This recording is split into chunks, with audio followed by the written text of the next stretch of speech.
எல்லாம் எப்படி இருக்கிறீங்க? நல்லா இருக்கிறீங்களா? நீங்கள் நல்லா இருக்கிறேன். நம்ம வச்ச பசலிக்கீரையை முதல்ல பார்க்கலாம். இன்றைக்கி ஒரு நீர் உரம் கொடுக்க போகிறோம். பசலிக்கீரை வந்து எல்லாமே ஒரே ஜாடி நீட்ட ஜாடியிலேயே வச்சுட்டேன், பச்சை பசலி. ஓகே, நம்ம வீட்டில் வந்து ரெட் பசலி இல்லை, இது வந்து கொமட்டிக்கீரை. அக்கா வீட்டுக்கு போயிருந்தேன், அக்கா வீட்லேயும் பக்கத்து வீட்லேயும் இருந்துச்சு. அவங்கள்ட்ட இருந்து கேட்டு கொஞ்சமாக எடுத்துகிட்டு வந்தேன். ஒரு 2-3 இது எடுத்துகிட்டு வந்தேன். மூக்கரட்டையும் இந்த மாதிரி ஐஸ் இதில் வச்சாச்சுன்றது ரொம்ப தேவைப்படுது. அதனால் இது நல்லாவே பூக்குது. இதில் வந்து நம்ம வீட்டில் வந்து 2 கலர் இருக்குது, லைட் பிங்க் ஒன்று, இந்த பர்பிள் ஒன்று இருக்குது. இது இன்னும் முட்டு வரல. இது வந்து என்ன சரின்னு சொல்ல தெரியல, ஆனால் வந்து கருப்பு தழும்புகள் வந்து இந்த பால் இதில் வந்து போகுது அப்படின்ட்டு நம்ம கடையில் இருந்துச்சு. பெரிய மரமாக போயிருந்துச்சு. இது என்ன பேருன்னு நான் வந்து செக் பண்ணிவிட்டு உங்களுக்கு சொல்கிறேன், சரியா? இது வந்து அந்த அளவுக்கு நம்மளுக்கு வந்து முட்டுக்கள் வரலை. வெட்டி விட்டதுக்கு எல்லாம் துளிர்கள் வந்திருக்காங்க, ஓவரான முட்டுக்கள் வரல. அது காரணம் வந்து எந்த ஒரு பூக்களுக்குள்ள உரங்கள் கொடுக்கல.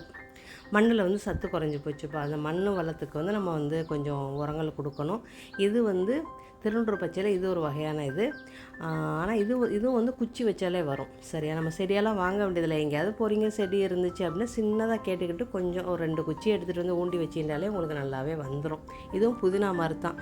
தண்ணிக்குள்ளே ஊற வச்சு குடிச்சின்னா உங்களுக்கு சளி தொல்லை, இருமல் தொல்லையெல்லாம் போகும் உங்களுக்கு. இதுவும் ஹெல்த்தி தான். உடம்பு நல்லா வாசமாக இருக்கும், வாய் நல்லா வாசமாக இருக்கும். இதெல்லாம் சரியா? மீன் குழம்பு கூட நீங்கள் போடலாம், மீன் அனத்துக்கு கூட போடலாம். புது ரோஜா செடியை வந்து இப்போ இன்றைக்கி நான் என்ன செய்ய போகிறேன்டா, அந்த பூவை எடுத்துகிட்டு இது என்ன செய்ய போகிறேன், கொஞ்சம் வெயிலில் தூக்கி வைக்க போகிறேன், சரியா? இது வந்து 2 பசலிக்கீரை. அன்றைக்கி கொமட்டிக்கீரை எடுத்துகிட்டு வந்த அக்கா வீட்டில் இருந்து 2 பசலிக்கீரை சின்ன குச்சி 2 எடுத்துகிட்டு அவங்க வந்து செடியை வெட்டிட்டாங்க. ஆனால் அந்த இதெல்லாம் ஒன்றுமே வரலை. நம்ம வெட்டி வச்சோம்ல ரோஜா பூச்சி எதுவுமே வரவே இல்லை. இது வந்து மேலே உள்ளது. இது எந்த ஒரு கவனிப்பும் கிடையாது. 2 நாளைக்கு ஒரு தடவை போய் தண்ணி மட்டும் ஊற்றுறது. ஆனால் அது பாட்டுக்கு அது வேலையை செஞ்சுக்கிட்டு தான் இருக்குது. இப்போ இந்த ரோஜா செடி வந்து நம்ம வந்து லைட்டாக வெயில் படுற மாதிரி வச்சாச்சு. ஆனால் முட்டுக்கள் வந்து கருவுது. இது வந்து கருவில் மஞ்சள் ரோஜா வந்து கருகுது. ஆனால் இது வந்து நம்ம வெள்ளைன்னு தான் வாங்கிட்டு வந்தோம். ஆனால் வந்து என்னென்னு தெரில, இது வந்து லைட் பிங்காகவே தான் இருக்குது, வெள்ளையாக வரவே இல்லை. வெள்ளை வரலை, லைட் பிங்கு தான் வருது. ஆனால் இதில் வந்து 2-3 கொத்துகள் செடிகள் இருக்கிற மாதிரி தெரியுது. அப்படியே குச்சி 2-3 கண்டுகள் வச்சது மாதிரி தெரியுது. இது வந்து காஷ்மீர் ரோஜா பிரச்சனை இல்லாமல் வாட்டு பூக்கிறது, இது பண்ணுறது அவங்க வேலையை அவங்க கரெக்டாக செஞ்சுக்கிட்டு இருக்கிறாங்க. உரம் போட்டாலும் போடலேண்டாலும் அந்த மாதிரி செஞ்சுக்கிட்டு இருக்கிறாங்கப்பா. அந்த மாதிரி இருந்தால் தான் நம்மளும் கொஞ்சம் ஹாப்பியாக இருக்கும், சரியா?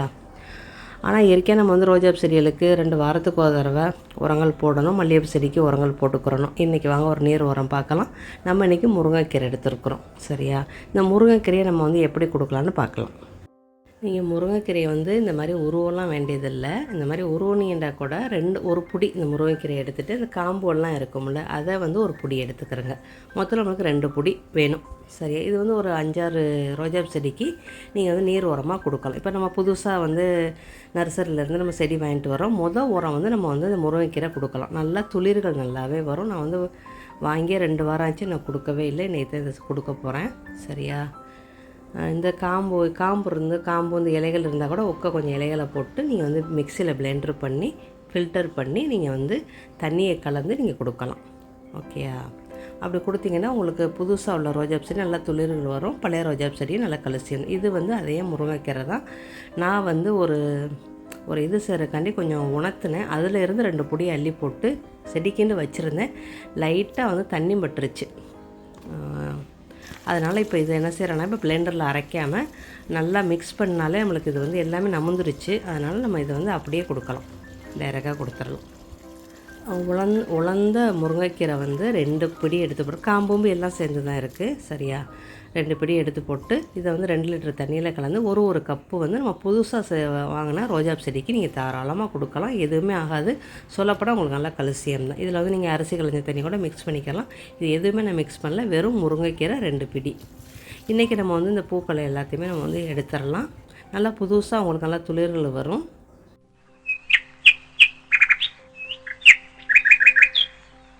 எனக்கு என்னடா இது வெள்ளை செடி தானே வாங்கிட்டு வந்தால் லைட் பிங்காக இருக்கே அப்படின்னு. இங்கே பாருங்கள், ஒரு பக்கத்தில் உள்ள செடி இதுமாதிரி இருக்குது. அப்புறம் தான் நான் நல்லா கவனித்தேன். ஒரு 3-4 தூர் இருக்குப்பா. அதில் சின்ன கண்டுகள் வந்து 3 கண்டாக வச்சு கொடுத்துருக்காங்க. கலர் வந்து இப்போ வெள்ளையும் அதுக்குள்ளே இருக்கும்னு நினைக்கிறேன். ஆனால் வெள்ளை முட்டை இது வரைக்கும் வரலை. நம்ம ஏற்கனவே வெள்ளை முட்டை தான் கட்டிங்லாம் பண்ணணும். ஆனால் இப்போ வந்து எல்லாமே லைட் பிங்க் அத்தாப்பா இருக்குது. இது வெள்ளையெல்லாம் வரலை, சரியா? இந்த பூக்கள் வந்து இப்போ வந்து 5-6 நாளாக ஆயிடுச்சு. நம்ம எடுத்துடலாம். மஞ்சள் பூந்து இன்னும் வந்து நம்மளுக்கு வந்து பூக்களை முட்டுக்கள் இருக்குது. ஆனால் முட்டுக்களும் லேசாக கருகின மாதிரி இருக்குது. அது ஒரு பூச்சி தான். நம்மளுக்கு லேசாக கருகின மாதிரி இருந்தால் அது ஒரு பூச்சி தொல்லையாக தான் இருக்கும். அதுக்கு பூச்சி விரட்டி நம்ம செய்யணும். இது வந்து நல்லா முட்டுக்கள் இருக்குது. இதில் இந்த பூவில் வந்து இந்த லீலி பூவில் வந்து 3 கலர் இருக்குது எனக்கு தெரிஞ்சு. மஞ்சள், வெள்ளை, பிங்க் இருக்குது. நம்ம வீட்டில் பிங்கு தான் இருக்குது. இது மூக்கராட்டை வந்து ஒரு ஐஸ் கோத்தால் ஐஸ் பெட்டியில் போட்டாச்சு. இதுவும் பாருங்கள் நல்லா வேர் வந்து செடி வந்துருச்சு.